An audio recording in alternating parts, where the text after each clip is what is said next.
নায়ক শাকিল খান ও poppy অভিনীত ব্যবসায়িক বিচারে সেরা পাঁচ সিনেমা নিয়ে আমাদের এখনকার আয়োজন। So let's go to the main topic.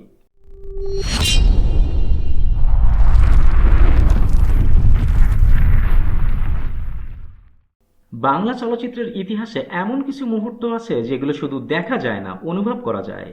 আর সেই মুহূর্তগুলো তৈরি করেছিলেন দুজন মানুষ, যাদের পর্দায় একসাথে দেখলে দর্শক ভুলেই যেত সিনেমা দেখছে, মনে হতো এটাই বাস্তব। দুজন যখন ফ্রেমের ভিতরে আসতেন পর্দা যেন আলাদা আলাদা জ্বলত। তাদের চোখের ভাষা, হাসি, নীরবতা সবই একটা কথাই বলতো, বাংলা সিনেমার ইতিহাসে এই জুটি সেরা।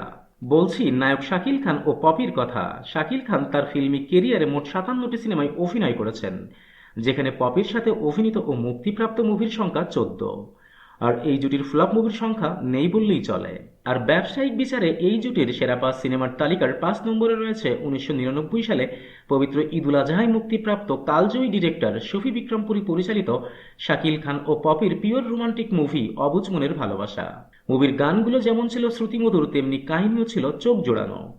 ৯০ লাখ টাকা বাজেটের এই মুভির গ্রস কালেকশন বা টিকিট সেল হয়েছিল ১৩ কোটি টাকার মতো, এবং মুভি বক্স অফিস থেকে নেট কালেকশন তুলে আনে ৩ কোটি টাকা।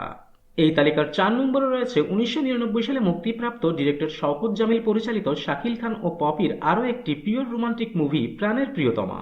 ৮০ লাখ টাকা বাজেটের এই মুভির টোটাল টিকিট সেল বা গ্রস কালেকশন হয়েছিল ১৩,৫০,০০,০০০ টাকার মতো, এবং মুভি নেট কালেকশন তুলে আনে ৩,২০,০০,০০০ টাকা। তালিকার ৩ নম্বরে রয়েছে ১৯৯৮ সালে মুক্তিপ্রাপ্ত ডিরেক্টর সোহানুর রহমান সোহান পরিচালিত শাকিল খান, পপি, শাবানা ও আলমগীর অভিনীত সোশ্যাল ড্রামা মুভি অগ্নিসাক্ষী। ১ কোটি টাকা বাজেটের এই মুভির ঢাকায় বক্স অফিসে টোটাল টিকিট সেল বা গ্রস কালেকশন ছিল ১৮ কোটি টাকার মতো, এবং মুভি নেট কালেকশন তুলে আনে ৫,২৫,০০,০০০ টাকা। তালিকার ২ নম্বরে রয়েছে ১৯৯৭ সালে মুক্তিপ্রাপ্ত ডিরেক্টর সোহানুর রহমান সোহান পরিচালিত শাকিল খান ও পপি অভিনীত প্রথম সিনেমা আমার ঘর আমার বেহেশত। এই মুভির মাধ্যমে বাংলা চলচ্চিত্রে শাকিল খানের অভিষেক হয়। আর ৭০ লাখ টাকা বাজেটের এই মুভি ঢাকায় বক্স অফিসে টোটাল গ্রস কালেকশন বা টিকিট সেল হয়েছিল ২০ কোটি টাকার মতো, এবং মুভি নেট কালেকশন তুলে আনে ৬,৮০,০০,০০০ টাকা।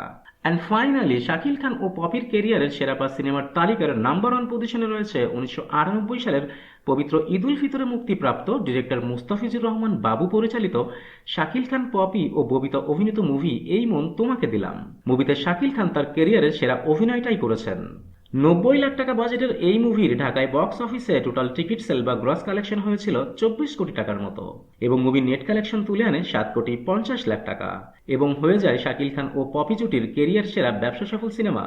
That's it for today. আবারও দেখা হবে নতুন কোনো ভিডিওতে নতুন কোনো টপিক নিয়ে। Till then tata and bye bye. আর হ্যাঁ, please subscribe, comments and share করতে ভুলবেন না কিন্তু।